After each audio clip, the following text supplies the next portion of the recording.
আসসালামু আলাইকুম বন্ধুরা, আসানা কিচেন উইথ ব্লগ আবারও আজকে নতুন একটা রেসিপি নিয়ে চলে এসেছি। চিকেনের হচ্ছে চাপ হবে। এই যে পোলট্রির মুরগি নিয়ে এসেছি বন্ধুরা। এই যে মুরগির মাংসটা আমি পরিষ্কার করে ধুয়ে নিয়েছি।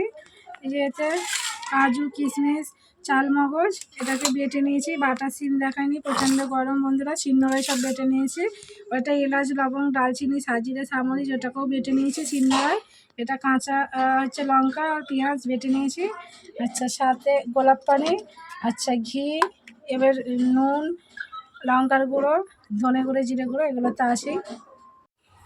প্রথমে আমি পেঁয়াজ আর কাঁচা লঙ্কা বাটাটা দিয়ে দেবো। আদা রসুন বাটাটা দেখানো হয় না আপনাদেরকে, আদা রসুন বাটাটাও দিয়ে দেবো এর মধ্যে।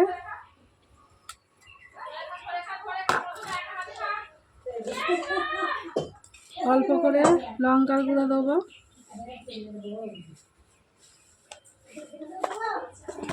ধনে গুঁড়ো দেবো অল্প করে,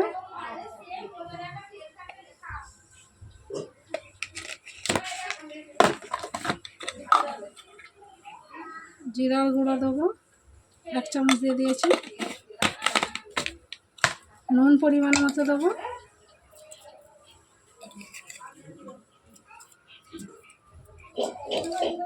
নুন দিয়ে দিয়েছি। এতে গোলাপ পানি দেবো,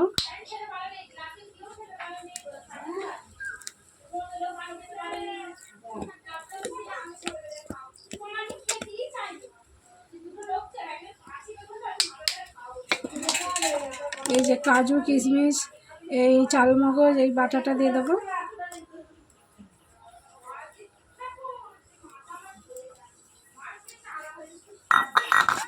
এলাচ লবঙ্গ দারচিনি সাজিরে সামরিচ এই বাটাটাও দিয়ে দেবো। এটাকে আগে ভালো করে মাখিয়ে নেব। এতে একটু পরিমাণ মতো সাদা তেল দেবো। রান্নার সময় আবার সরিষার তেল দিয়ে রান্না করব। হয়ে আসার আগে ঘিটা দেবো। এই যে ভালো করে সব মশলাগুলো মাখিয়ে নিয়েছি। এখন একটু রেস্টে রেখে দেবো আধা ঘন্টা 1 ঘন্টা। আপনাদের ফ্রিজ থাকলে ফ্রিজে ঢুকে দিতে হবে, আমার ফ্রিজ নেই, আমি এমনি নর্মালেই রেখে দেবো ঢাকনা দিয়ে ঢেকে।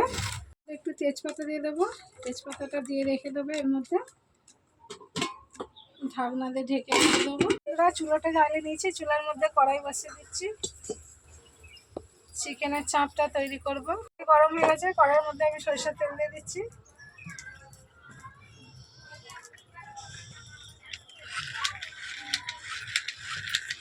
মাংসটা মশলা মাখিয়ে রেস্টে রেখেছিলাম, এই যে তেল গরম হয়ে গেছে কড়াইয়ের মধ্যে, তার মধ্যে আস্তে আস্তে মাংসটা তুলে ছেড়ে দেবো, দিয়ে ভালো করে কষিয়ে নেবো।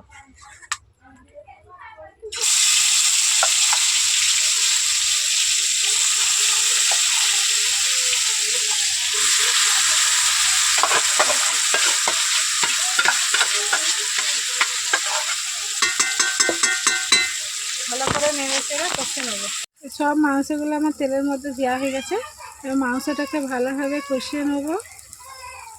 আপনাদের ঢেকে দেবো। এতে এখন কোনো পানি ব্যবহার করিনি, এই মাংসটা দিয়ে এখন তেলের মধ্যে কষা হচ্ছে।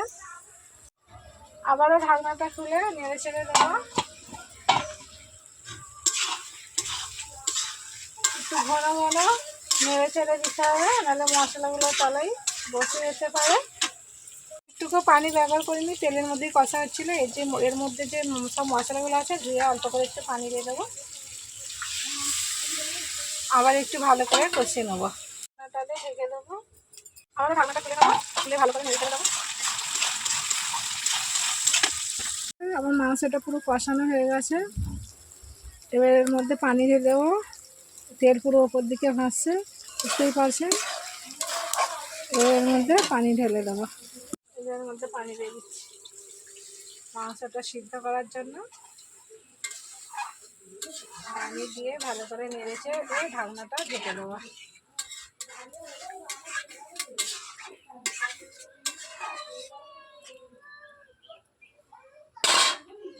ঢাকনা দিয়ে ঢেকে দেবো। বন্ধুরা ঢাকনাটা খুলে নিচ্ছি। হয়ে আসার আগে আমি অল্প করে ঘি দিয়ে দিচ্ছি।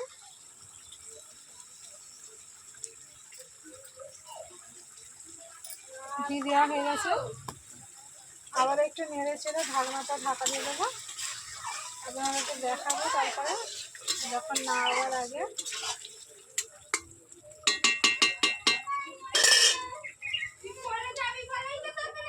ঢাকনাটা খুলে দেখাচ্ছি আপনাদেরকে আমার তরকারি রান্নাটা পুরো রেডি। চিকেন চাপটা এই যে উপরে তেলগুলো কেমন জমে জমে যাচ্ছে।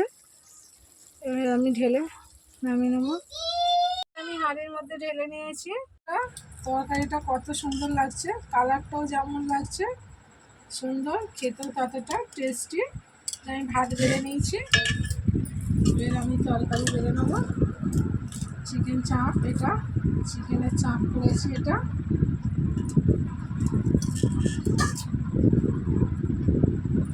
আমি আপনাদেরকে খেয়ে দেখাবো।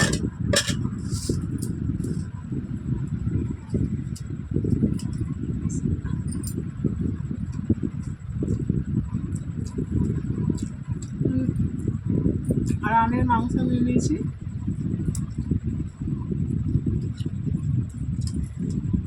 দারুণ হয়েছে বন্ধুরা, সেম টু সেম আমি যেভাবে রান্না করলাম। পুরো ভিডিওটা প্রথম থাকতে শেষ পর্যন্ত দেখবেন, স্কিপ করবেন না। অবশ্যই একটা লাইক, শেয়ার আর নোটিফিকেশন বেলটি বাজিয়ে দেবেন। আজকের ভিডিও এখানকার মধ্যেই শেষ হলো। আবার নতুন ভিডিও নিয়ে হাজির।